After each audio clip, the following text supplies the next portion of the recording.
Para ganhar o segundo turno das eleições contra o candidato apoiado pelos Estados Unidos, Aécio Neves, em 26 de outubro de 2014, a presidenta reeleita do Brasil, Dilma Rousseff, sobreviveu a uma campanha maciça de desinformação do Departamento de Estado estadunidense. Não obstante, já está claro que Washington abriu uma nova ofensiva contra um dos líderes do BRICS, o grupo não alinhado de economias emergentes: Brasil, Rússia, Índia, China e África do Sul.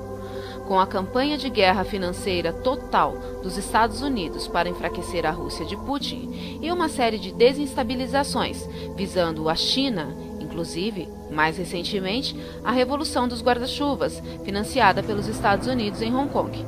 Livrar-se da presidente do Brasil socialmente propensa é uma prioridade máxima para deter o polo emergente que se opõe ao bloco da nova ordem mundial de Washington.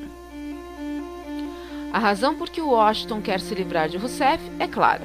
Como presidente, ela é uma das 5 cabeças do BRICS, que assinaram a formação do Banco de Desenvolvimento do BRICS, com capital inicial autorizado de 100 bilhões de dólares e um fundo de reservas de outros 100 bilhões de dólares. Ela também apoia uma nova moeda de reserva internacional para completar e eventualmente substituir o dólar. Um banco com capital subscrito e bem significativo, com partes iguais para todos, com a governança compartilhada.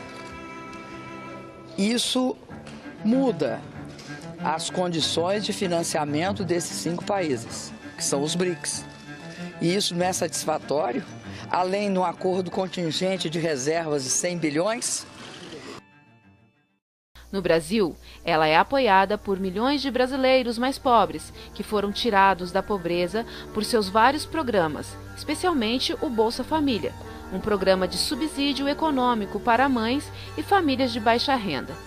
O Bolsa Família tirou uma população estimada de 36 milhões de famílias da pobreza, através das políticas econômicas de Rousseff e de seu partido, algo que incita verdadeiras apoplexias em Wall Street e em Washington. Apoiado pelos Estados Unidos, seu rival na campanha, Aécio Neves, do Partido da Social Democracia Brasileira, PSDB, serve aos interesses dos magnatas e de seus aliados de Washington. O principal assessor econômico de Neves, que se tornaria ministro da Fazenda no caso de uma presidência de Aécio Neves, era Armínio Fraga Neto, cidadão norte-americano e brasileiro, amigo íntimo e ex-sócio de George Soros e seu Quantum Fund. O principal conselheiro de Neves, e provavelmente seu ministro das Relações Exteriores, tivesse ele ganhado as eleições, era Rubens Antônio Barbosa, ex-embaixador em Washington e hoje diretor da ASG em São Paulo.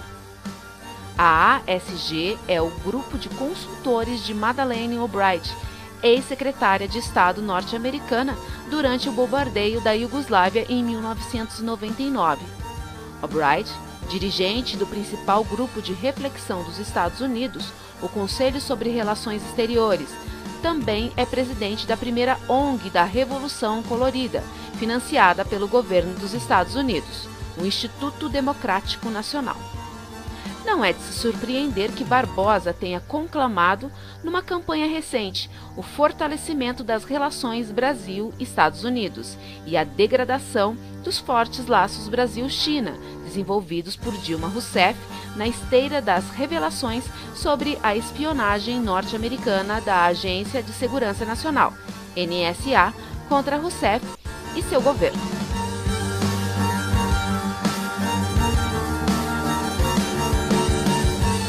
Durante a áspera campanha eleitoral entre Dilma Rousseff e Aécio Neves, a oposição começou a espalhar rumores de que Dilma, que até então jamais fora ligada à corrupção tão comum na política brasileira, estaria implicada num escândalo envolvendo a gigante estatal do petróleo, a Petrobras. Em setembro, um ex-diretor da Petrobras alegou que membros do governo de Rousseff tinham recebido comissões em contratos assinados com a gigante do petróleo.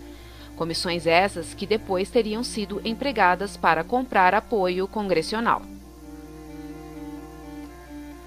A Apenas alguns dias depois da vitória arduamente conquistada por Dilma Rousseff, a maior firma de auditoria financeira dos Estados Unidos, a PricewaterhouseCoopers, se recusou a assinar os demonstrativos financeiros do terceiro trimestre da Petrobras. A PwC exigiu uma investigação mais ampla do escândalo envolvendo a companhia petrolífera dirigida pelo Estado. A PricewaterhouseCoopers é uma das firmas de auditoria, consultoria tributária e societária e de negócios mais eivadas de escândalos nos Estados Unidos. Ela foi implicada em 14 anos de encobrimento de uma fraude no grupo de seguros, o qual estava no coração da crise financeira norte-americana de 2008. E a Câmara dos Lordes britânica criticou a PwC por não chamar atenção para os riscos do modelo de negócios adotado pelo banco Northern Rock, causador de um desastre de grandes proporções na crise imobiliária de 2008 na Grã-Bretanha, cliente que teve que ser resgatado pelo governo do Reino Unido.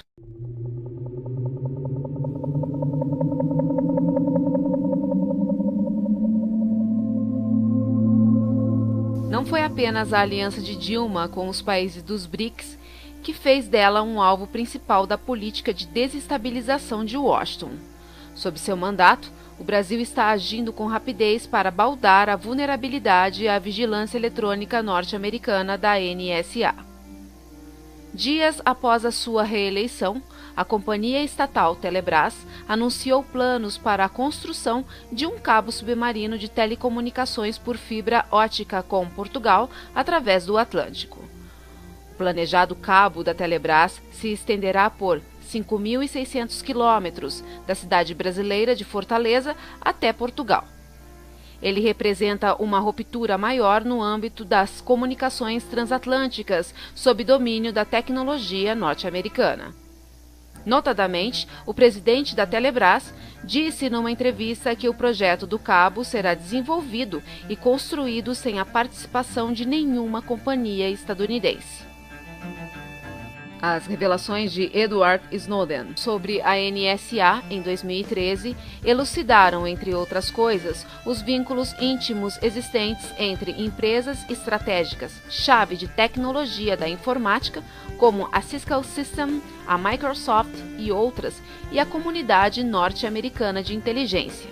Ele declarou que a questão da integridade e vulnerabilidade de dados é sempre uma preocupação para todas as companhias de telecomunicações. O Brasil reagiu aos vazamentos da NSA periciando todos os equipamentos de fabricação estrangeira em seu uso, a fim de obstar vulnerabilidades de segurança e acelerar a evolução do país rumo à autossuficiência tecnológica. Até agora, virtualmente todo o tráfego transatlântico de TI encaminhado via costa leste dos Estados Unidos para a Europa e a África representou uma vantagem importante para a espionagem de Washington. Se verdadeiro ou ainda incerto, o fato é que, sob Dilma Rousseff e seu partido, o Brasil está trabalhando para fazer o que ela considera ser o melhor para o interesse nacional do país.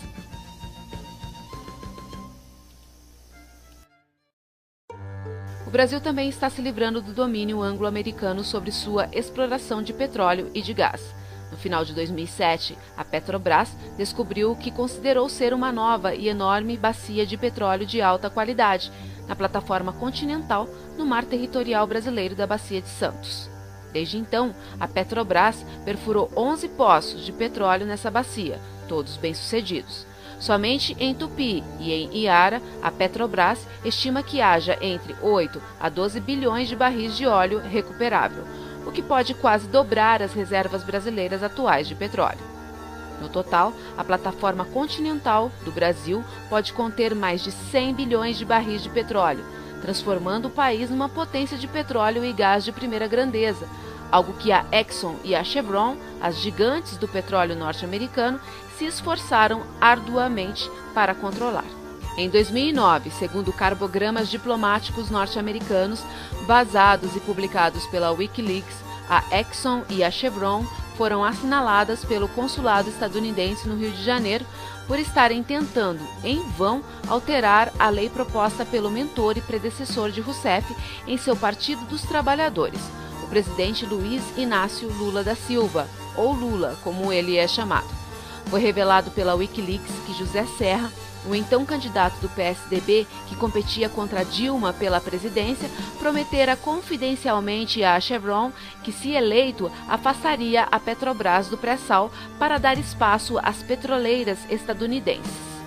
Essa lei de 2009 tornava a estatal Petrobras operadora-chefe de todos os blocos no mar territorial. Washington e as gigantes estadunidenses do petróleo ficaram furiosos ao perderem controle-chave sobre a descoberta da potencialmente maior jazida individual de petróleo em décadas. Para tornar as coisas piores aos olhos de Washington, Lula não apenas afastou a ExxonMobil e a Chevron de suas posições de controle em favor da estatal Petrobras, como também abriu a exploração do petróleo brasileiro aos chineses, como parte de uma aliança estratégica entre a China e o Brasil, precursora da atual organização do BRICS. Em 2012, uma perfuração conjunta fez uma descoberta de importância maior em Pão de Açúcar.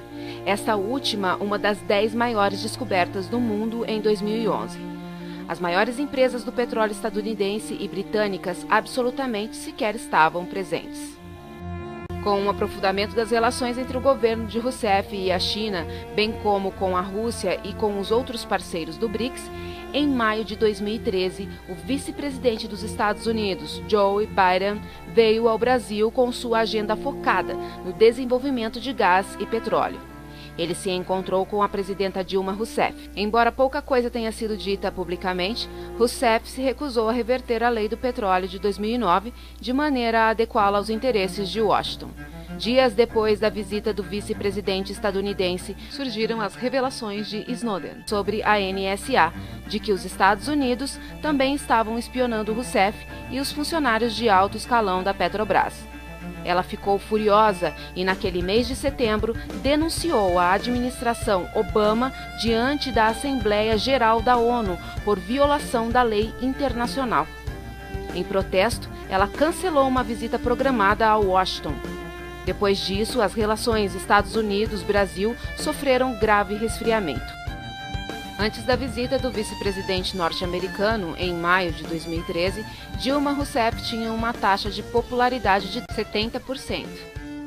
Menos de 2 semanas depois da visita do vice-presidente, protestos em escala nacional, convocados por um grupo bem organizado, chamado Movimento Passe Livre, relativos a um aumento nominal de 10% nas passagens de ônibus, levaram o país virtualmente a uma paralisação.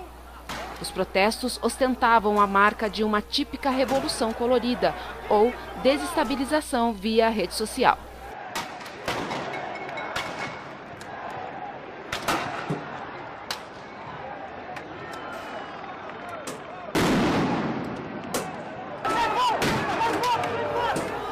Que parece seguir o vice-presidente norte-americano por onde quer que ele se apresente.